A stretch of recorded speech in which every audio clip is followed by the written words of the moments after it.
ครับวันนี้เราจะมา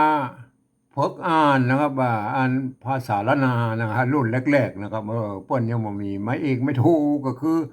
ไม่เหยาะไม่ขอจ้างนะครับไอ้แม่อ่านมันเป็นยุคที่มันหลังจากอ่าภาษาละนาที่เปิ้นเอามาอ่า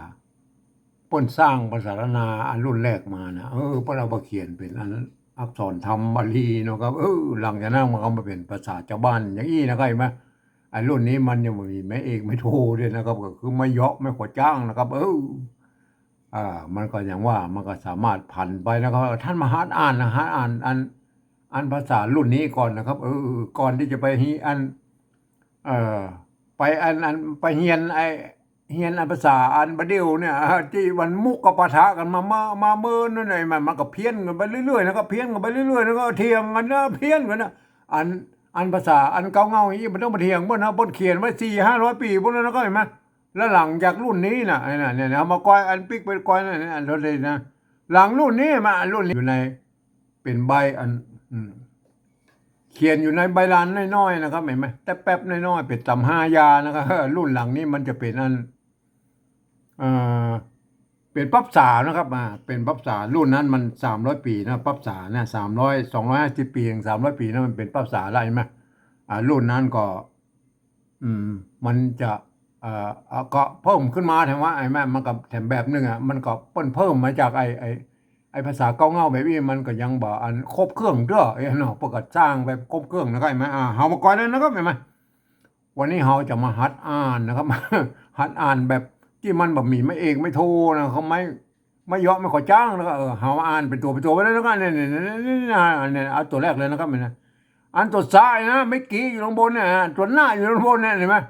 มีไม่ชัดเห็นไหมอ่านไว้ได้เนี่ยก็ ของอ่านไปเป็นตัวมันนะครับมั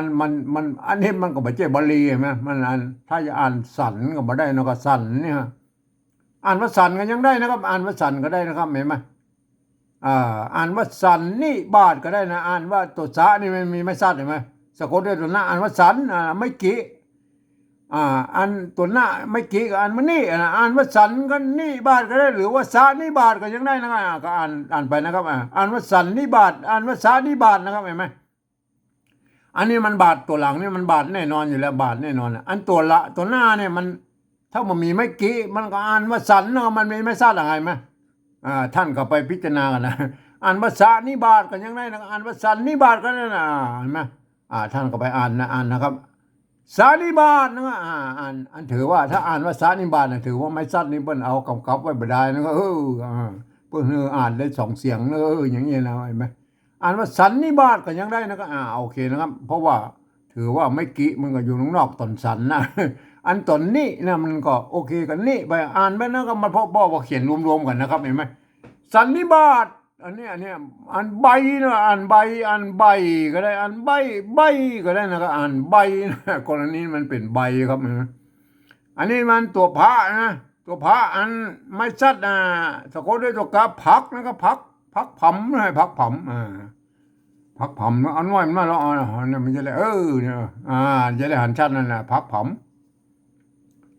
พักใบพักนะครับใบพักใบพักนะครับใบพักพักอันนี้มันดิ้นบอกแล้วใบนะก็ใบพักผำผำอ่านผำก็ได้พัมกรณีมันตายตัวแล้วใบพักผำนะโอเคนะมันมาถึงประเดี๋ยวนี้อันนี้เราตัวมะ ไม่กาไม่ซัดอยู่ตรงบนเห็นไหมไม่ซัดนี่มันแตนตัวกะอยู่ตรงก็รุ่มๆนี่ก็อ่านว่ามากครับมากนะครับมากมากอันนี้มากอย่างมากตัวทะไม่กือไม่กือไม่กือบนนั้นไม่กือสมัยนั้นนะครับเปิ้นไม่กือบนใจรวมกันนะครับไม่กือนะเปิ้นก็เขียนเอาไม่กี่มาเขียนเนี่ยเราเอาไม้สองน้อยตวัดไว้ตรงกลางฮะนะครับเห็นไหมอันนี้เป็นไม้กือโบราณรุ่นแรกๆนะครับอ่านสะกดด้วยตัวมาอ่านว่าถึมนะครับอ่านว่าถึมมากถึมนะครับมากถึมอันนี้อย่างหัวไม่กลัวใช่ไหมไม่กลัวเปิ้นมีไม่กงควบหรือว่าไว้นะครับหัวอันนี้ตัวตะไม่กุตัวหน้าสะกดไว้ตรงบนมาเขียนเป็นตัวละแตนมาอ่านตุนอ่านตุนหัวตุนหัวตุนใบตุนนะมันเอามาเดี๋ยวเอาใบตุนมากินนะอันนี้เปิ้นเอาหัวตุนมาแปลงยานะหัวตุนอันนี้อย่าง ไม่แก่นะครับตัวกะอ่านสะกดนะอ่านว่าแก่นก็ได้อ่านว่าแก่นก็ได้อ่านว่าแก่นก็ได้นะอ่านว่าอันนี้มันอ่านว่าแก่นกรณีอ่านว่าแก่นอันนี้นะตัวฟ้าอ่าไม่กาตัวหางยาอ่านว่าฝ่ายแก่นฝ่ายเนี่ยท่านก็ไปหัดอ่านแล้วก็แก่นฝ่ายอันนี้ต่ำมาต่ำก็ได้ต่ำอ่านว่าต่ำแล้วก็เอาแก่นฝ่ายมาต่ำนะครับเห็นไหมอันนี้ตัวจ้านะไม่กาตัวว่าเห็นไหมอ่านอ่านเจ้าก็ได้นะอ่านเจ้าอ่านอย่างอื่นมันไม่ได้มันต้องอ่านต่ำเจ้าแล้วเอาไปเจ้าครับเอาไปเจ้า เอาไปเจ้านะเหมือนนะมาประเดี๋ยวนี้เขาต่ำบรรนุนนะครับต่ำมันอย่างไรแล้วแต่นะต่ำนะเสร็จแล้วก็เอาไปเจ้าน้ำมันในนะบนของว่าเจ้านะครับ เจ้าอันนี้เนาะไม่เกตัวปะเห็นไหมสะกดด้วยตัวหน้านี่อ่านว่าเป็นเนื้อมาอันนี้เนาะไม่กำอยู่ตรงนี้ยังไงเนี่ยเอาอ่านได้สองแบบนะครับมาอ่านว่าเป็นแล้วเอาปะนี่มาอ่านโดยอ่านเป็นปั๊มแล้วก็หรือเป็นตัวหน้าไม่กำอ่านเป็นน้ำก็แล้วแต่นะครับเห็นไหมแล้วแต่ท่านอย่าไปคิดนะครับเป็นปั๊มหรือเป็นน้ำนะครับอันต่ำเอาแกนป้ายต่ำเจ้าเป็นปั๊มเนี่ยท่านว่าท่านจะว่ามันเป็นน้ำหรือเป็นปั๊มครับเห็นไหมท่านไปคิดกับเราเองนะครับการเจ้าแล้วก็ยังเจ้ามันแห้งๆมันเป็นก้อนๆนะบนห้องเป็นปั๊มเนาะแต่มันมีลักษณะการเขียนแบบนี้นะครับมันก็จะไปแยกมันเดี๋ยวไม่พอนะมีเจอหนึ่งมันนะว่าอันเขียนแบบนี้นะมันจะแยกกันนะครับ กรณีนี้อ่านตัวหน้านี่เป็นตัวสะกดไอ้ตัวปะได้นะครับ ก็ต้องอ่านว่าเป็นปั๊มก็เห็นไหมบางคนก็อ่านว่าเป็นน้ำ เจ้าเป็นน้ำในหมู่บ้านไหนนะบ้าหมู่บ้านไหนแล้วพระเจ้ากันเป็นน้ำแล้วก็เอาบ้านผมนี่เจ้ามันแห้งเนาะเป็นปั๊มนะเป็นปั๊มนะกินนะนี่กินอ่านกินก็ได้อ่านกินเป็นปั๊มกินก็ไม่ไม่แกนฝ้ายต่ำเจ้าเป็นปั๊มกินก็กินกินนี่กินนี่กินโอเคนะครับตัวต่อไปนะครับตัวต่อไปโทษทีมันขยึกด้วยนะครับเลื่อนหน่อยนะเพื่อว่าท่านได้หันชัดๆนะครับอันนี้มา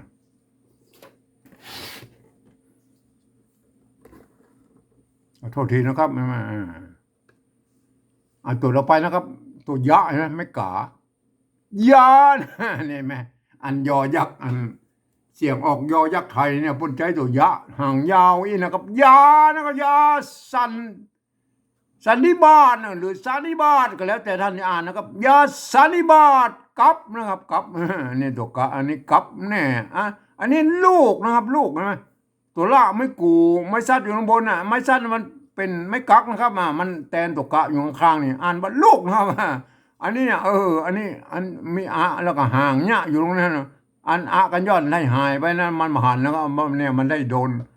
เลอะไปนะครับมาอ่านอ้อยก็ได้อ้อยนะครับอ่านอ้อยลูกนะครับยาสันนิบาตกับลูกอ้อยนะครับเอาไปดูนะเลื่อนเลยนะครับโอเคนะครับเลื่อนเลื่อนเลื่อนเลื่อนหน่อยนะครับเลื่อนนะเอาบรรทัดต่อไปนะครับ อันนี้อย่างกะไม่ซัดตัวบะนะครับห่างบะนี่กับนะครับกับอ่านว่ากับมาอันนี้ลูกนะมันลูกตะกี้ละตัวละไม่กูไม่ซัดลูกนะครับ อันนี้ตัวยะเห็นไหมไม่กูอ่านอยู่ก็ได้อ่านอยู่ก็ได้ยูก็ได้นะก็ยูนะอ่านนะกับลูกยูนะลูกยูไม่ท่านก็ไปอ่านกันเอาเองนะครับมันบ่มีไม่เองไม่ถูกแล้วครับเห็นไหมอันนี้ตัวมะไม่แก่ไหมอ่านแม่ก็ได้อ่านแม่ก็ได้แม่อยู่แม่นะก็แม่ อันนี้ลูกแล้วเราอ่านได้ละลูกลูกนะเนี่ยลูกพวกเขียนอย่างนี้นะก็ไหมอันรุ่นอันโบราณลูกปลายๆมาปนใส่ไม่กะไปเป็นตัวนะครับปนหาว่าเป็นกะปุญญาติอีหรออันรุ่นตัวต้นปนมาใส่นะก็มาปนเอาไม่กักในใส่ตัวเดียวหน่อยมาปนก็เป็นลูกแล้วนะลูกอันนี้อย่างอันเพื่อใส่ไม่กงกับแสดงว่ามันอ่านอ่อนก็ได้อ่อนก็ได้นะมันอันตัวนี่ก็เป็นอักษรกลางตัวหนึ่งนะครับจะอ่าน อ่อนก็ได้อ่อนก็ได้อ่อนก็ได้อ่อนก็ยังได้นะเห็นไหมมันเป็นอักษรกลางนะครับกรณีนี้อ่านว่าแม่ลูกอ่อนแม่ลูกอ่อนแม่ลูกอ่อนก็มันไม่ได้อ่อนก็ไม่ได้นะครับเห็นไหมแม่ลูกอ่อนนะครับแม่ลูกอ่อนท่านก็ต้องอ่านไว้เนี่ยนะครับท่านก็อ่านกันเอาไปนะครับเห็นไหมเอาตัวต่อไปนะครับอ่าอันเนี้ยนะยูตะกี้นั่นที่อูตะกี้ละตัวยะใช่ไหมไม่กูเนี่ยไหม อ่าจะอ่านอยู่นะอ่านอยู่นะอ่านอยู่นะอยู่เดือนนะเดือนนะดูคำว่าเดือนเห็นไหมอ่าเปิ้นไม่เกือก็ไม่เกือสมัยนั้นบนใจร่วมกันแล้วก็ถ้าเป็นยองอ่ะเดินไฟเดินนะเดินนะเดินเดือนนะก็เดือนนะไม่เกือสะกดด้วยตัวหน้าเนี่ยตั้งบนพวกเขียนเป็นตัวละแตนแล้วสมัยนั้นอะไรไหมท่านก็ไปพิจารณากันนะครับเดือนนะอยู่เดือน ไฟนะไฟไม่ไก่ตัวฟ้าพวกก็สร้างมาแล้วนะครับ สมัยนั้นตัวฟ้ามันสร้างมาแล้วนะครับมันสร้างมาหมดแล้วตัวพิเศษนะตัวฟ้าเห็นไหมตัวฟ้ากับตัวฟ้าเนี่ยมันมีในอักษรบาลีนะครับเห็นไหมพวกก็สร้างมาทั้งหมดแล้วนะครับเห็นไหมรุ่นหลังบาลีนะเพิ่นสร้างมาทั้งหมดแล้วเขียนเป็นภาษาเนี่ยเห็นไหมเพียงแต่ว่าสระบางตัวเพิ่นยังเสียงสั้นเสียงยาวเนี่ยเพิ่นยังแยกกันบัดชัดเตือนนะครับเห็นไหมเขาก็พิจารณากันไปนะครับมาก็เอาต่อไปนะครับอยู่เดือนไฟอันนี้อย่างไข่มันไม่ไก่ไหมตัวขาหางยาว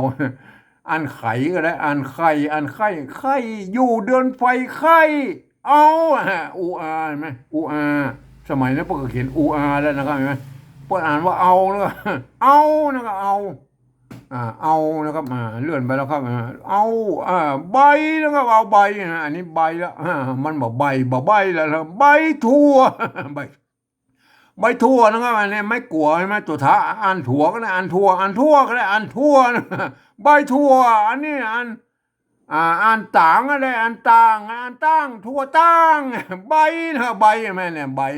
โอเคนะครับท่านก็อ่านไปตามนั้นนะครับมันมีไม่เอกไม่โทแล้วก็มาอ่านทั่วทีนะครับ มันก็จะขยื่นหน่อยนะครับเห็นไหมอ่าอันนี้อย่างแม่พักเห็นไหมตัวพระไม่ชัดตัวกะพักมันก็พักหนามแล้วก็มาพักหนามมีไม่เกตัวเดียวมันขาดไปแล้วเห็นไหมตัวหนาเห็นไหมไม่กาสะกดด้วยตัวมาพักหนามแล้วพักหนามพักหนามหนามก็ได้อ่านพักนำก็ได้พักนำเป็นยังไงเนี่ยมันมาแจ้อันหรือมันมาแจ้มันพักหนามนั่นแล้วก็เป็นพักหนามโอเคนะครับเอาโอเคนะครับเลื่อนไปมันก็ท่านก็ดูเอาเองแล้วก็มันเลื่อนอย่างเงี้ยเลยมันอันมันบัดชัดนะครับมันอย่างว่าอ้าวอันนี้นะไม่เกตัวจะสะกดด้วยตัวบ้าอ่านเจ็บก็ได้นะอ่านเจ็บก็ได้นะมันอ่านได้หลายคำนะมันสมัยนั้นไม่เก๋มันยังมันแบบเออมันถ้าอย่างนี้ไม่เก๋ตัวเดียวนะพวกก็เลยไม่เก๋มันถ้าอย่างมหันต์นั่นนะมหันต์นะไม่เก๋นะครับเห็นไหมมันก็มันไม่เอี่ยมประการว่าอ่านความจริงว่าถ้าสมัยมาเดียวนั้นอ่านว่าเจ็บนะครับอันมาเดียวอันสมัยนั้นปนอ่านได้หมดนะครับอ่านเจ็บก็ได้อ่านเจ็บก็ได้อ่านเจ็บก็ได้อ่านอย่างก็ได้นะครับเห็นไหมอ่านไปตามนั้น กรณีนี้อ่านว่าเจ็บนะครับเจ็บนะสมัยนี้มันจะต้องถ้าเขาแยกอันสระเสียงสั้นเสียงยาวได้เขาก็พิจารณาได้นะครับเห็นไหมอันนี้อ่านว่าเจ็บหัวนะไม่กลัวใช่ไหมตัวหาเจ็บหัวอันนี้เนาะตัวปะไม่กี้สะกดด้วยตัวกามันปิกนะครับปิกอย่างนี้กับหมูนะปิกอันนี้เนาะตัวดาไม่เกือใช่ไหมไม่เกือก็ไม่เกือเดือเดือไม่เดือก็ได้นะครับเดืออ่าน กรณีเนี่ยอ่านเดือมันถ้าจะเป็นเดือนะปิกเดือนะปิกเดือนี่มันเป็นอะไรหมูนะผมไปพอแล้วปิกเดือนะอันนี้นะอ่านป่องก็ได้อ่านป่องอ่านป้องก็ได้นะปิกเดือป้องป้องเลยไหมกระท่านก็อ่านไปนะครับอันนี้มันเป็นลักษณะการอ่านนะท่านก็มันเข้าใจกันแล้วกันนะก็ว่ามันเป็นอย่างไรแล้วก็โอเคนะครับตัวตัวต่อไปนะครับอันนี้ตัวจะไม่แก่ไหม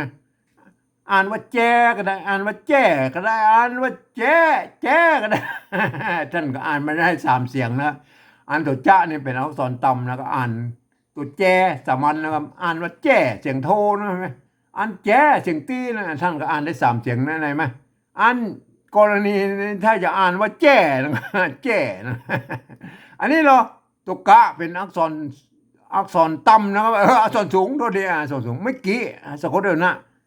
ท่านก็อ่านได้3เสียงเหมือนอ่านอักษรสูงเนี่ยไหมจะอ่านเสียงอันกินก็ได้เสียงจัตวาเห็นไหมหรือกินเสียงเอกใช่ไหมหรือกินเสียงโทพิเศษใช่ไหมนั่นอักษรสูงอักษรต่ำท่านก็ไปแยกกันเอาเองนะเห็นไหมแจ้กินนะกันนะนี่กันเห็นไหมเสียออกกันแล้วบนใจตัวกะใช่ไหมเสียงสมันนะเสียงสมันนะบนใจตัวกะใช่ไหมอันท่านอย่าไปซับซ้อนนะไอ้ตัวกะกับตัวคอควายตัวคอนะท่านใจมันถูกต้องแล้วแจ้กินกันแจ้กินกันนะเอาละต่อไปนะครับโทษทีมันจะบึกบักหน่อยนะครับนะเจ็บหัวนะครับเจ็บหัวเอานะครับเจ็บหัวนะครับอันนี้เจ็บอยู่แล้วนะครับหัวเอาทั่วถึงนะครับเอาทั่วถึงนะอันนี้ไม่กือบ่เห็นไหมทั่วอันนี้ถึงเห็นไหมถึงเจ็บหัวเอาทั่วถึงนะครับเอาทั่วถึงตัวต่อไปนะครับตัวต่อไปนะครับโทษทีมันเลื่อนไปเลื่อนมาพงนะครับเพราะว่ามันขยายเนี่ยแหละมันเครื่องมือมันมีเต้าอี้เนาะอันนี้นะไม่ไก่ตัวขาไหมไข่มันแบบไข่แล้วก็อ่านว่าไข่ก็ได้อ่านว่าไข่ก็ได้อ่านว่าไข่ก็ได้ไข่อันนี้สันนี่นะก็สันนิบาตนั่นนะบาทอยู่ลุ่มไปสันนิบาตอันนี้ไม่แก่ตัว อันนี้ได้ตัวหน้านางแมวก็เว้นแน่นะกันแน่อันแน่อันแน่หมูมันสมัยนั้นพวกอีเนาะไข่สันนิบาตแน่นะกับแน่อันนี้นะตัวป้าไม่กาใช่ไหมไม่ซัดนี่มันแตนตกกะอยู่ตรงลมเนี่ยอ่านว่าปากอ่านว่าปากเนี่ยไหมมันเป็นเย็นไหมปากอันนี้มันเลขอย่างนะเอาไปพอนะตัวเลขอันไหนไหมปากเนี่ยเลขเห็นไหมเลขอีมันก็เป็นเลข3นะใช่ไหมเลข1อย่างนี้นะเลข1เลข1ใช่ไหมปาก1นะครับปาก1ปาก1ปาก1เครือนะครับเครือใช่ไหมเครืออันเนี้ยตัวกะละหงเนี่ยเพิ่นอ่านเป็นเสียงคอนะเครือนะก็เครือมันถ้าเพิ่นบ่ใจกะละหงบ่ใจข้าหางยาวนะมันออกเสียงคอนะเครือนะปาก1เครือนะเครือเครืออันนี้มาไม่เก่านะเห็นไหมมันห่างเขียนมันเว้นไอ้เนี่ยที่เจาะหูเนี่ยไม่กี่ก็ไม่ก่ายนะมันเป็นไม่เก่านะจะอ่านมีไม้ซัดอยู่ข้างบนเห็นไหมมันเพิ่งเป็นไม้โกบาลีบางที่ปกติใจไม่กงก็มีนะบางเตื้อนะครับอ่านว่าเขาก็ได้อ่านว่าเข้าเข้าเป็นเข้าอ่านว่าเข้าเข้าอย่าง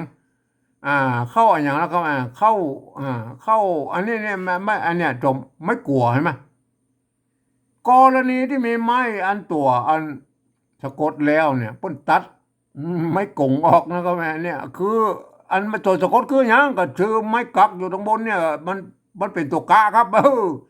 เข้ามวกนะครับมวกมวกนะเข้ามวกนะครับอันนี้อ่านว่าเข้ามวกนะครับ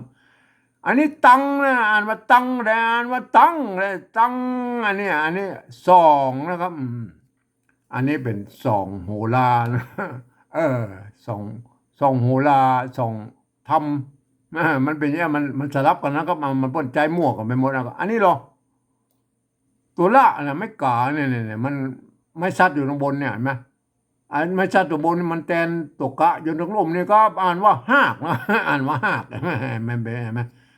ถ้าภาษาไทยตัวละเนี่ยมันอ่านเสียงรอนะรากใช่ไหมถ้าบาลีก็อ่านรอนะครับเห็นไหมลัตติญาเห็นไหมมันก็ออกไปตามนั้นแหละแต่อันนี้มันเป็นภาษาละนาพวกก็เขียนกันมาอย่างอี้นะครับป้นเอาตัวละเนี่ยเขียนแตนเสียงฮ่อในภาษาอันที่มันร่วมไทยกับละนาเนี่ยเป็นฮักเป็นอย่างพวกนี้หลายอย่างนะมีหลายตัวเนี่ยเห็นไหมหากนะหากเห็นไหมเนี่ยหากเปิ้นก็เอาตัวละเขียนแล้วก็เห็นไหมหากแต่เปิ้นอ่านเป็นเสียงฮอนะครับตั้ง2หาก อันนี้ไม้นะไม้ไหมอ่านไม้ก็ได้อ่านไม้อ่านไม้นะครับไม้ไม้อย่างเนี่ยเรามาก่อนเราไม้อย่างมาดูด้วยนะไม้แก่ตัวปะละหงอ่านเป็นเสียงพอนะครับสะกดด้วยตัวง่ายอ่านแพงก็ได้เห็นไหมอ่านแพงก็ได้แพงก็ได้เห็นไหมอ่านได้สามเสียงนะ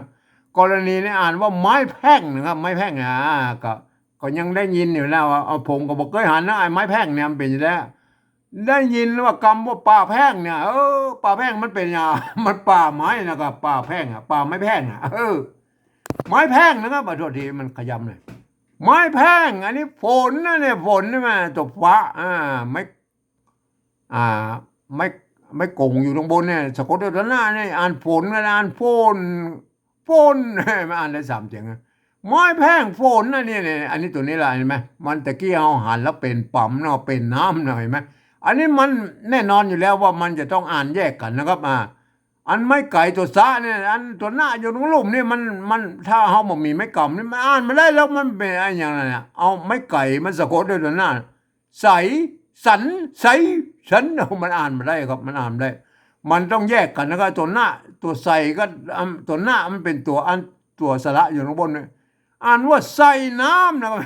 เนี่ยอ่านว่าใส่น้ำไม้แพงฝนใส่น้ำนะครับเนี่ยมันมาเหมือนอันไม่เก๋เป็นปอมปุ่นมันเป็นปอมหรือเป็นน้ำนะแต่ท่านก็ไปพิจารณาเราเองนะเป็นปอมก็เป็นน้ำนะครับอันเจ้าเป็นปอมเนี่ยมันเจ้าพวกก็แห้งเนาะมันจะเป็นน้ำแล้วก็เอาก็สุดแล้วแต่นะครับสุดแล้วแต่ท่านไม่คิดนะครับมันอย่างว่าภาษารุ่นนี้มันอ่านได้หลายอ่านไปตามบริบทนะครับอ่านมันแบบมีไม่เอกไม่โทนะเหมือนภาษาอังกฤษไปอ่านเจ๋งได้นะอันนี้หรอตัวไม่กุเห็นไหมสะกดด้วยตัวหน้าตั้งบนนี่มาเขียนเป็นตัวละแทนนะเห็นไหมอ่านอุ่นก็ได้อุ่นก็ได้อุ่นนะอุ่นนี่เขาเข้าใจแล้วอุ่นนะเป็นแล้วเห็นไหมใส่น้ำอุ่นนะอุ่นก็คือมันอุ่นนะอุ่นกลิ่นอุ่นกลิ่นแลอุ่นกลิ่นแลนะก็โอเคนะอุ่นกลิ่นแลเนี่ยมันต้องอธิบายนักละอุ่นกลิ่นแลดูต่อไปนะครับตัวต่อไปนะครับอุ่นกลิ่นแลนะครับอันนี้ตัวต่อไปนะครับอันนี้ตัวกะตัวมะอยู่ตรงมุมเนี่ยอ่านมาออกแล้วนี่มันอ่านเนี่ยกะมะกะมะกะมะกะมะกะ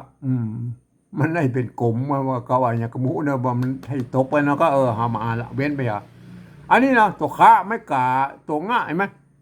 อ่านขังก็ได้อ่านข้างก็ได้เห็นไหมอันขังอันข้างก็ได้นะเนี่ยข้างก็ได้ข้างก็ได้นะขังอันนี้นะอันนี้เนี่ยตัวขาเห็นไหมตัวขาบางทีมันก็แจ๊กขาหางยาวเนาะอันบางทีมันก็ขาหางสั้นเนาะมันเป็นอะไรตัวขามันมีสองตัวเนาะไม่ไก่อันไข่ก็ได้อัน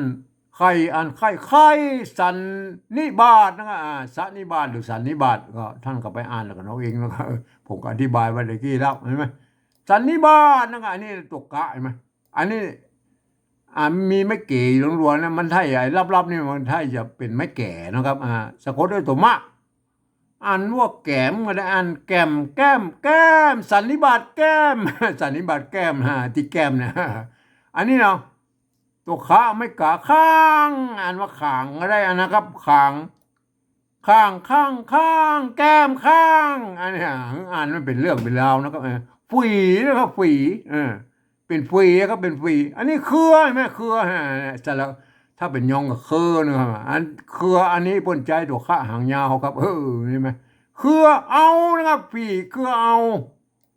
อันนี้ข้างเอาข้างนะครับเห็นไหมเอาข้างปอยนะครับปอยปอยหากนี่หากนะครับโอ้เดี๋ยวกี้นะครับหากอันนี้ตัววอนวอนวอนหากวอนเนี่ยมันเป็นยังไงหมูนะหากวอนนะหากวอนถ้าจะเป็นหากวอนมันเป็นอะไรหมูนะมาอันสมัยนั้นพวกเป็นหากวอนนะประเดี๋ยวนี้มันบานละหากวอนเป็นแล้วก็อันนี้เดี๋ยวเนี่ย อันนี้ก็หากนะครับตังใช่ไหมไม่ใช่ตังนะครับตังหรือตันเออเออเนี่ยตังหรือตันเนี่ยเนี่ยเอาละตัวหน้านะตัวหน้าหางสะกดด้วยนะตันนะหากตันอันตันอันนี้มันไม่ใช่ตังนะครับอันนี้มันตันฮะตันตันอันนี้อย่างเนี้ยอันนี้มันรับไปเดี๋ยวเขาก็อ่านนะครับเห็นไหมอันนี้หวานใช่ไหมอันนี้หวานตัวนั้นเดี๋ยวรับนะค่อยมาพิจารณากันนะครับหวานนั่นก็หวานใช่ไหมมันหวานแน่นอนละหวานบ้านนั่นแหละหากนะหากอันนี้น่าจะเป็นพักนะครับพักหวานบ้านหากนะครับอันนี้ตันหากตันหากตันหากตันหากตันอันนี้ตันใช่ไหมมาตันไม่ใช่ตังนะครับตันนะครับตันใช่ไหมโอเคนะครับมันก็เป็นมั่วอันสมัยนั้นก็ป้นก็อันภาษาสมัยนั้นมันก็อย่างว่าเนาะเอาต่อไปนะครับเลื่อนหาหน่อยนะครับเพราะว่ามันมาถึงเพศละใช่ไหมเอาเลื่อนโทษทีนะครับมันอันนี้อ่านมาออกแล้วมันอันอย่างกับหมูเนี่ยอันตุกกะอันไม่กายอันกายก็ได้อันมาตุกกะไม่กานะครับสะกดด้วยหางเนี่ยใช่ไหมอันกายก็ได้อันกายอันอย่างกับหมูนะครับไม่โอเคนะครับอันนี่เหรอไม่เกี่ยตัวปะไม่เกี่ยอ่านเปียก็ได้อ่านเปียก็ได้อ่านเปียอ่านได้สามเสียงนะตัวปะนี่เป็นอักษรสูงนะอ่านเปียเสียงจัตวานะอ่านเปียเสียงเอกนะเห็นไหมอ่านเปียเสียงโทพิเศษโทเมืองนะเห็นไหมเปียกรณีนี้ถ้าอ่านเปียนะเป็นเปียนะครับเป็นเปียเป็นขี้เปียนะเปียแลอันนี้ผมเห็นไหมเปียแลผมเปียเลยปมมันเป็นขี้เปียมันเป็นปมปกคกนะครับแล้วโอเคนะครับอันนี้อย่างตัวตะไม่ก่อใช่ไหมมันถ้ามีตัวสะกดเนี่ยมันอ่านออกเนาะมันจะเป็นถ้าจะเป็นต้องอย่างก็ว่าไปนะครับต้องตองเออมันอ่านมาแล้วก็ผ่านไปมันมืดอ่ะเนี่ยห่างหน้าก็มีไหมเฮาเดาบ่ถูกแล้วมันเป็นอย่างเนี้ยอันนี้ไม่แก่ไม่แก่นี่เห็นไหม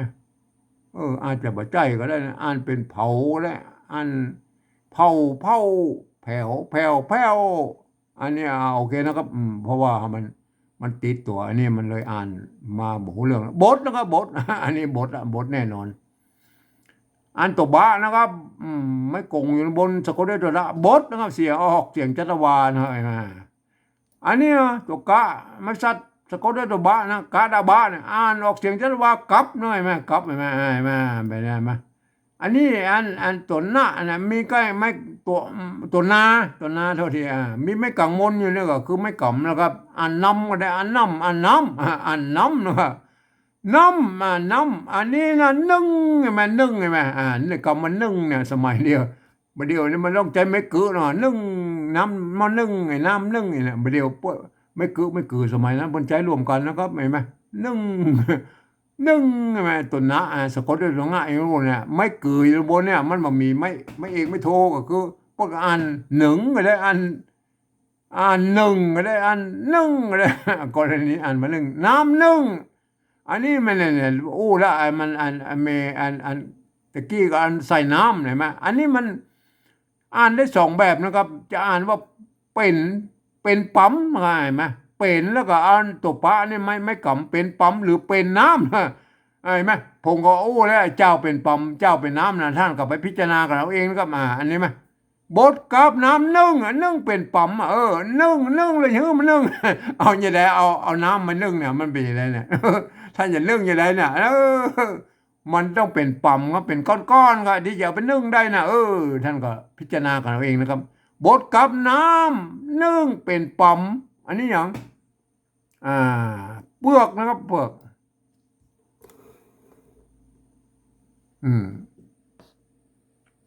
อันนี้อันตัวปะไม่เกลือสะกดด้วยตัวกะอย่างรูปเนี่ยอ่านว่าเปลือกนะเปลือก เปลือกนะครับเห็นไหมเปลือกเห็นไหมถ้าเป็นยองก็เปิกนะเปิกเปิกเปลือกใช่ไหมเปลือกใช่ไหมมันเป็นใช่ไหมสมัยนั้นมันใช้รวมกันนะครับเปลือกขาม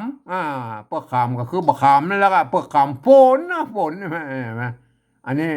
เอาอ่านได้ละเป็นปั่มเปลือกขามฝนคนนั่นอย่างคนนั่นอย่างอันนี้มันตกตาใช่ไหมตกตาใช่ไหมตกตาอ่าอันอันที่ลับๆเนี่ยอ่านเว้นไปก่อนมันอะไรอย่างนะอย่างกับหูนะลับๆนะที่มันลับๆเนี่ยอ่านไว้เลยเนี่ยลับๆเนี่ยตีนมืออันนี้อ่านตอมอะไรตอมอันนี้ถ้าจะเป็นอันหัวละเนาะหัวละเมื่อกี้นะอันในห่างหน้ามันยาวมันนี่อ่านว่าลิ้นตาลิ้นตีนมือตอมตอมหรือตอมก็ได้กันนะครับเห็นไหมก็โอเคนะครับเห็นไหมก็ท่านก็ไปหัดอ่านกันไปนะครับมันเป็นภาษาโบราณนะครับอันนี้มันเนี่ยเห็นไหมอันสันนิบาตหรือสานิบาตท่านก็อ่านเอาเองนะครับไหมสันนิบาตอันนี้อันยังอันนั้นมันต่อมแล้วนะครับต้อมนั่นมันถ้าจะเป็นต้อมแล้วก็เต็มต้อมคอนะเนี่ยตัวข้าเสียงว่าคอเนี่ยมันไม่ใจไม่ก่อนะคอต่อมคอนะครับต่อมคอกับลูกกระเดือกเนี่ยต่อมคอนะต่อมคออันนี้อย่างอันนี้ตัวหน้าไม่ก่อสะกดด้วยตัวหน้าอ่านน้องอะไรอ่านน้องอะไรอ่านน้องอะไรเห็นไหมมันอ่านได้3เสียงคอน่องนะครับคอน่องอันนี้ตัวข้าหางยาวไม่กูใช่ไหมอ่านว่าคู่ก็ได้คู่คอน่องคู่แล้วนะตัวแล้วเป็นเห็นไหมมันตัวแลเป็นใส่อันตัววะเนี่ยเห็นไหมเห็นไหมสะกดด้วยตัวว่านี่อ่านว่าแล้วนะครับสมัยนี้มันบางไอ้พจนานุกรมบางฉบับนะครับอ่านแล้วเนี่ยไปเติมไม่ขอจ้างเขาเพิ่นก็เนี่ยไม่เห็นไหมเนี่ยแล้วเนี่ยก็อิดล่ำนะครับไอ้พจนานุกรมมันก็คือคนเดียวนะครับที่มันเขียนออกมาความคิดเห็นของคนคนเดียวนะครับเชื่อนักก็ไม่ได้นะครับเห็นไหมเชื่อนักก็ไม่ได้นะครับท่านมาศึกษาไอ้กรรมโบราณนี่ก่อนนะครับที่บนเขียนไว้น่ะอันเนี้ยอันนี้นะเนี่ยตัวหานะอันอ่านโหมก็ได้อ่านโฮมก็ได้อ่านโฮมก็ได้อ่านว่าโฮมผ้านะอันตัวผ้าไม่กลายไหมท่านจะอ่านผาก็ได้อ่านผ้าใช่ไหมโฮมผ้าอันนี้อ่านไว้ก็ได้ไว้อ่านโฮมผ้าไว้นะครับอันนี้เห็นไหมออกใช่ไหมออกใช่ไหมอันนี้ก็มาออกใช่ไหมตัวไม่ก่อเห็นไหมมีไม่ชัดอยู่ตรงบนเนี่ยมันเป็นตัวสะกดอยู่ข้างๆเนี่ยเปิ้นก็ตัดไม่กลางมนออกไงอ่านว่าออกนะก็ออกแลนะก็ออกแลตัวแลนะแลโทษทีนะครับออกแลนะครับออกแลนะครับออกแลออกแลนะครับออกแลนะครับออกแลอันนี้ตัวปะมีไม่ซัดอยู่ตรงบนมีไม่กายไหมปากนะครับปากห่มผ้าไว้ออกเลยปากอันนี้ปากหนึ่งปากหนึ่งอันสันนิบาตสันนิบาตฝีเครือฝีเครือสันนิบาตฝีเป็นฝีนะเป็นฝีเครืออันนี้เครือดำฝีเครือดำก็เป็นยมูแล้วก็ท่านก็ไปพิจารณากันเองกินกินอันนี้กีไม่ใช่กินนะครับกีดปิดเนี่ยปิดครับปิดฝีเครือดำปิดนะครับปิดนี่ตัวป้าไม่กี้อันตัวก็เลยละอ่านว่าปิดเอานะครับเอาอันนี้เนี่ยอันนี้เอาพิจารณากันเองนะครับมาอันนี้มันเป็นตัวซ้อนเลยมันมีตัวมะนะครับมาอ่านไม่ก่อไม่อ่านสะกดด้วยเนี่ยอ่านไม่ได้อ่านหมอยอะไรอ่านมอยอ่านม้อยแล้วมีไม่กาอยู่ข้างหลังเนี่ยแล้วมีไม่สองน้อยของกับอยู่ข้างบนเนี่ยเปิ้นบอกว่าอันตัวนี้มันอันตัวมะมี2ตัวให้เราเปิ้นว่าอ่านว่าหมอยหมานะครับหมอยหมาปิดเอาหมอยหมานะครับเอาหมอยหมานะท่านไปอ่านอย่างอื่นก็แล้วแต่ท่านอ่านนะครับแล้วแต่ท่านไปพิจารณากันเอาดูต่อไปเอาหมอยหมานะ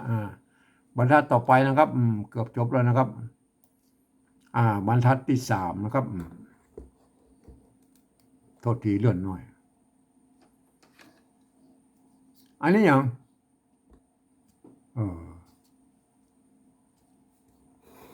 มันมีตั้งหน้าไปฝีเครือนะครับเห็นไหมฝีเครืออันนี้ฝีเครืออันนี้ยาจักนะยาจักนะนี่เกี่ยวนะจะเกี่ยวนะเกี่ยวน่าจะเป็นเกี่ยวนะครับอันนี้อย่าง3เห็นไหมอันนี้เป็น3ธรรมนะมันมี3ธรรมกับ3วลีปนกันนะก็หมูนะ3 กำนะครับเกี่ยว3 กำอันนี้เนี่ยมาเจอตัวอะไรมาพอเอาตัวหน้าอันนี้มาใส่เนี่ยมันเหมือนก็ใส่น้ำเมื่อกี้นะใส่น้ำเมื่อกี้อันนี้มันตัวหน้ามันสะกดอันตัวบะสระไอนี่มันไม่ได้นะมันมีตัวสะกดแล้วก็มันเป็นใบน้ำนะครับใบน้ำเนี่ยมันต้องอ่านแยกกันนะใบน้ำมันก็เหมือนเป็นปั๊มนะครับเป็นปั๊มก็เป็นน้ำนะมันพอท่านเขาไปพิจารณากันเราเองนะครับอันนี้อ่านต้องอ่านว่าใบน้ำนะครับใบน้ำไง3 กำใบน้ำขมนะครับบะขมเห็นไหม3เจอ3มันนิ่มละเห็นไหม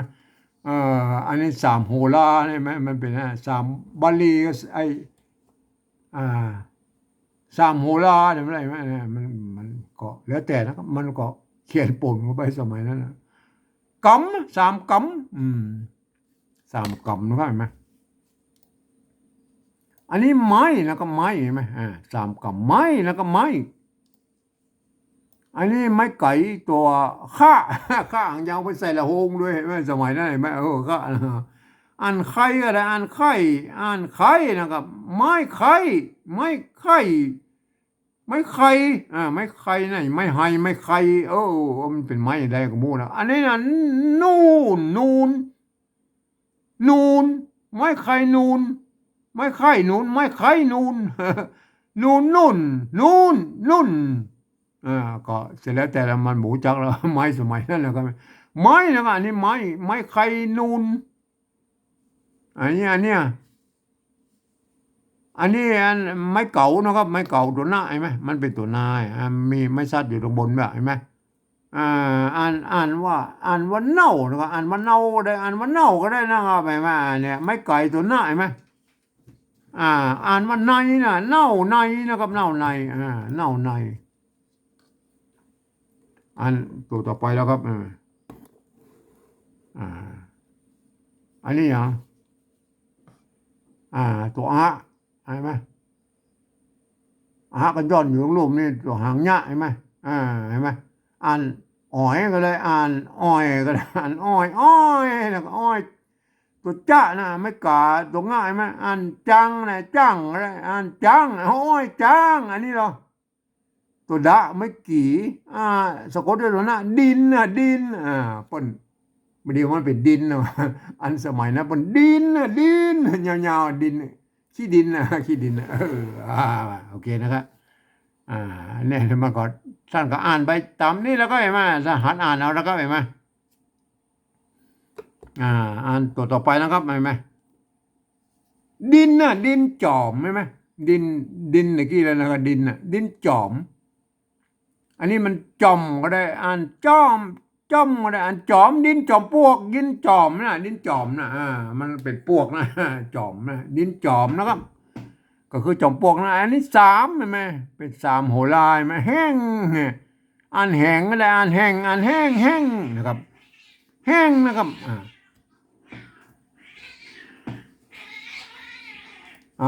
แมวมันคบกันเลยเดี๋ยวโทษทีด้วยเฮ้ยโทษทีด้วยแมวมันคบกันไล่มันหน่อยต่อแห้งนะครับอันนี้ตัวไม่กลัวสะกดด้วยตัวนี้อ่านขวยก็ได้อ่านขวยแห้งนะครับจอมและแห้งขวยอันนี้อ่านตุนก็ได้อ่านตุนขวยตุนนะครับขวยตุนขวยตุนแล้วก็อย่างนี้นี่ตัวอันนี้อ่านได้ละไม่แก่ตัวจะอ่านว่าแจ้นะครับแจ้กินนะครับเนี่ยอ่านได้ละเห็นไหม อันนี้ตัวป้าอ่านว่าปากนะปากเห็นไหมตัวป้าไม่กาไม่สัตว์มันแทนตัวกะอยู่ทั้งลมนี่อ่านว่าปากนะครับแปดปากแปดแปดปากแปดนะครับเห็นไหมตัวนี้มันเป็นเลขแปดเอานะครับเอาเอาเอาเอาเขี้ยวนะครับอ่านเขียวก็ได้อ่านเขี้ยวอ่านเขี้ยวเอาเขี้ยวนี่ตัวละเนี่ยเปิ้นออกเสียงฮอนะครับ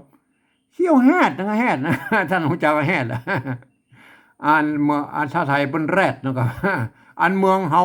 ออกเสียงฮอนะพอเขียนตัวละเนี่ยเปิ้นออกเสียงฮอเนี่ยเอาเขี้ยวเนี่ยเอาเขี้ยวแฮดนะเขี้ยวแฮดนะเขี้ยวแฮดไม่ใช่แรดนะเอาเขี้ยวแฮดนะครับเขี้ยวแฮดนั่นนะอันเนี้ยเอาตัวต่อไปนะครับเห็นไหมโทษทีมันขยับนั่นนะมันหมานอันตัวต่อไปแล้วก็อันนี้นะอันตัวจะตัวหน้าสะกดอยู่บนมีไม้สั้นนะครับได้มาเขียนมาเขียนสองสั้นแล้วก็เห็นไหมอ่านว่าจันก็อ่านจันเขี้ยวแฮดจันเขี้ยวแฮดจันอันนี้ตังแล้วครับตะกี้มันตันอันนี้ตังเห็นไหมอันนี้ตังสองอันนี้เป็นสองหัวล่ามอะไรมันเป็นยังไงมันก็สลับกันไปแล้วก็ก็ท่านมาพิจารณากันแล้วก็เพราะสมัยนั้นพวกเขียนกันนี่นะครับอันนี้อ่านว่านนะครับว่านนะมันว่านแน่นอนนะตั้งสองว่านนะว่านนะครับอันนี้ว่านโอเคนะครับบรรทัดสุดท้ายนะครับว่านนะครับว่านบ้านเห็นไหมว่านบ้านนะมาโทษทีโทษทีว่านบ้านนะครับว่านบ้านนะบ้านไหนแม่เปิ้นใจไม่กันน้อยไหมบ้านนะจะอ่านบ้านก็ได้อ่านบ้านนะอ่านบ้านก็ได้อ่านบ้านนะว่านบ้านอันนี้รับแน่นอนนะตัวละไม่สัตว์ตัวรับไหมบ้านรับมึนรับมึนใช่ไหมตัวมาไม่กือไหมไม่กือไม่กือมันใจรวมกันแล้วมึนไม่กือไหมมันใจรวมกันนะครับมันมีตัวเอียนะไม่กือนะเอาไม่กี่เขียนแล้วก็เอาไม่สองน้อยตวัดไว้ตรงกลางนั่นนะเป็นไม่กือนะครับไม่กือบ่เขียนไปเอียมึนสะกดได้แล้วนะมึนนะถ้าบ่มีตัวหน้าสะกดอ่านบ่มือนะมันเป็นยังไงบ้านรับมึนอันนี้อย่างตัวนะนะครับตัวนะสะกดด้วยตัวงะอยู่ตรงรูปนี่แม่มีไม่ชัดหนังนะอ่านว่าหนังอะไรยังอันเนี้ยหนังอะไรยังเนี่ย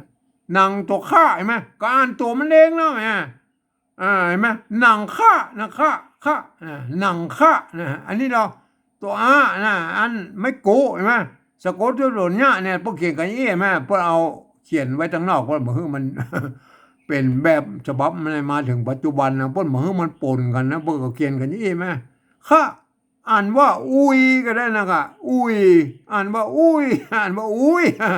ได้สามหลายเสียงแล้วก็มาตัวนี่มันเป็นอักษรกลางนะครับ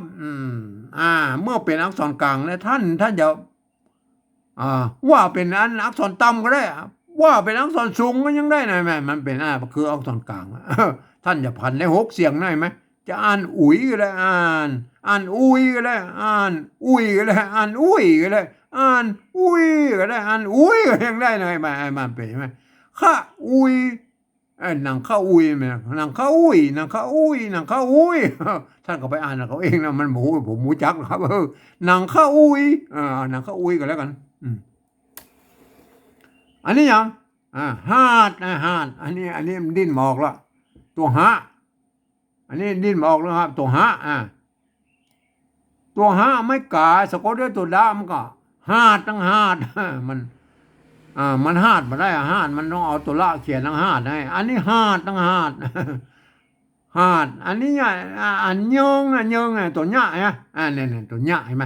เจอแล้วตัวหญ้าเห็นไหมตะกี้มันยานะป้นใจอยนะครับ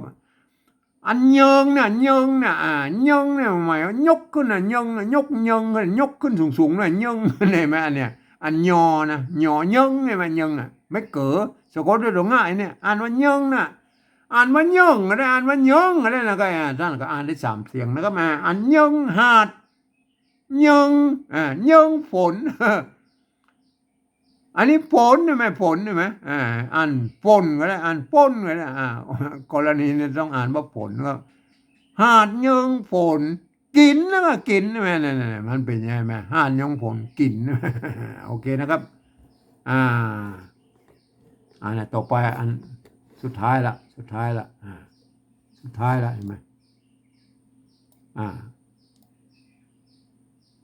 ยานะครับยาเห็นไหมเนี่ยเมื่อกี้มันยิงนะตะกี้มันยิงใช่ไหมยิงใช่ไหมหาดยิงเสียงยอนะยิงฝนกินนะแล้วมาเจอกันมาเนี่ยเปิ้นใจอันตัวอันยะห่างยาวนะเปิ้นออกเสียงยอยักษ์ไทยนะครับยานะครับยานะครับท่านสมัยนี้กับปริวัติก็จะไปให้มันซับซ้อนนะครับเปิ้นเขียนมาอย่างไรก็ท่านก็ไปพิจารณากันเอาเองแล้วไม่ใช่ว่าเขียนมั่วกันไปหมดแล้วก็เอานะอ่านก็มั่วกันไปหมดเอายานะนี่จดจ้านะไม่ซัดตัวกะยาจักนะครับยาจักอันนี้นะตัวหาไม่เกลือใช่ไหมอ่านว่าเหือก็ได้อ่านเหืออ่านว่าเหือยาจักเหือหุงนะหัวหุงอันนี้หุงเหือหุงเตดเนี่ยเตดใช่ไหมไม่เกตุตะอันเตดเนี่ยบนใจตัวสะสบสะกดนั่นนะสะสบก็สร้างมาแล้วสมัยนั้นก็เตดหุงเตดอันนี้นะตัวจ้านะมีไม่กี่มีไม่เกี่ยใช่ไหมมีสองอย่างใช่ไหมมีไม่กี่ไม่เกี่ยอันท่านจะอ่านไว้ได้ละมันก็ต้องอ่านว่าสองกำนะครับอ่านว่าจีเจียงอ่านว่าจีเจียงนะท่านจะอ่านอย่างอื่นไปก่อนสุดแล้วแต่ท่านนะครับแต่ผมอ่านว่าจีเจียงนะครับจีเจียงอ่านเป็นสองกำนะอ่านว่าจีเจียงมือนะครับมือเนี่ยมือเด็กอ่ะถ้าใส่ตัวหน้ามันมึนนะครับอันนี้อ่านว่ามือนะอ่านว่ามืออ่านมือกันอ่านมืออย่างไรอ่านมืออันนี้เนี่ยน้ำนะครับน้ำเห็นไหมจีเจียงมือน้ำหนักน้ำอ้อยน้ำอ้อยครับน้ำอ้อยน้ำอ้อยนะครับเห็นไหมน้ำอ้อยมันอ้อยก็ได้อ้อยก็ได้อ้อยก็ได้น้ำอ้อยดำอันนี้ดำเห็นไหมดำเห็นไหมโอเคนะแม่ดำโอเคนะครับอันนี้มันเป็นเอี้ยแล้วก็ท่านก็ไปหัดอ่านนะครับอันภาษาละนาอันที่เปิ้นอันสมัยที่เปิ้นยังบ่มีไม่เอกไม่โทนั่นน่ะไม่เหาะไม่ซัดนั่นน่ะไม่ขอจ้างนั่นอันนั้นเป็นรุ่นแรกๆของภาษาละนานะครับท่านก็ไปพิจารณาของเราเองนะครับไปพกอ่านนะครับอันทางเฮานะมันอย่างว่านะต้นของอันอ่าภาษาละนาที่มันมาเป็นภาษาละนาเจ้าบ้านเนี่ยมันเกิดหลังมาจากหลังภาษาบาลีแล้วก็แรกๆแล้วอันสมัยพ่อขุนรามคำแหงว่าพ้นใจอักษรอันพักขามกันลูกครับสมัยนั้นน่ะสามกษัตริย์พ้นใจตวงเสือพักขามกันนะครับต่อมาเป็นร้อยปีเป็น100 ปีวะนะพ้นยังไม่มีปรากฏหลักฐานอยู่ที่อันวัดพระยืนละปูนนั่นแหละก็ไอภาษาอันเป็นอันศิลาจารึกของวัดพระยืนละปูนเปิ้นไปเขียนตัวหนังสือพระขามครับก็แสดงว่ารุ่นนั้นสมัยนั้นเปิ้นใช้ตัวหนังสือพระขามกันครับอันหลังจากนั้นไอเจ้าโยธยาพวกก็ไปแปลงเป็นอักษรไทยนะครับอันเจ้าละนามมันก็มาแปลงเป็นอักษรอันอักษรบาลีนะครับอักษรเมืองบาลีนะแล้วก็มาเป็นอันภาษาอันล้านนาชาวบ้านรุ่นนี้นะรุ่นแรกเลยใช่ไหมที่มันบ่มีสมัยนี้ยังบ่มีไม่เอกไม่โทคือไม่ย่อไม่ก็จ้างเก้อนายมันเป็นใช่ไหมหลังจากนั้นมันถึงจะมาเป็นรุ่น300 ปี200-300 ปีสมัยรุ่นข้าวหงเวียนมันมีปั๊บษานะอันนี้มาแถมรุ่นหนึ่งครับมารุ่นนะอันนั้นก็เพิ่งเขียนปั๊บษารุ่นนี้ยังบ่มีปั๊บษาด้วยนะครับไม่ว่าแม่นะรุ่นปั๊บษานะเพิ่งเขียนเป็นข้าวหงหินข้าวยังมาเสิร์ฟมาแม่ข้าว4 บดข้าวยังม่วนนั่นเป็นแถมรุ่นหนึ่งเลยไหมรุ่นหลังๆต่อมาก็เฮามาพิจารณากันนั้นที่เปิ้นพิมพ์กันในข้าวหงพิมพ์ของอันพ่อเลี้ยงเมืองใจนะนั่นน่ะนั่นนี่มาแถมรุ่นนั่นแสดงว่าเป็นหลักฐานที่เฮามาอู้กันนะครับบ่ใช่ว่าบัดเดียวนี่เอาคนนั้นคนนี้มาอู้มาเถียงกันนะอันนั้นบ่ใช่แล้วนะครับมันมุกกับปะทะกันมาหลายทอดแล้วนะครับครับขอไปพิจารณากันนะครับวันนี้ผมก็ขอบรรยายเพียงแค่นี้ก่อนนะครับ